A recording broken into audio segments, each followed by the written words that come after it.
Hi everyone, welcome to my laundry room. This is where I originally had my Jamb Hanger installed for the presentation video. You can see that it comes in and out very easily. So I'm just going to move it over so that you can see how I installed it. Now it'll work best if you have a bead of caulking going along the top of your molding here. That way you have plenty of holding strength there.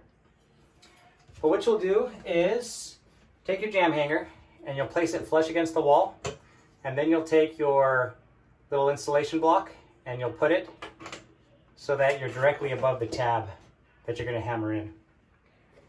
Now while you hold it flush against the wall, I'm going to try to do it left-handed so the camera can see it. While you hold it flush against the wall, you're going to tap the top of the installation block so that you pierce the bead of caulking and go behind the molding.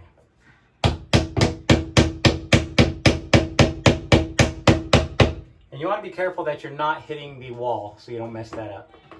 Same thing over here. I only did this one about halfway. Now we'll do this one.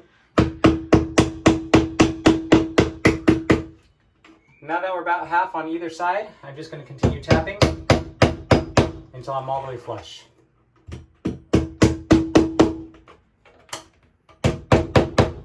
There we go. And then in the future, when you want to take this thing with you, you'll just wiggle it out. There we go.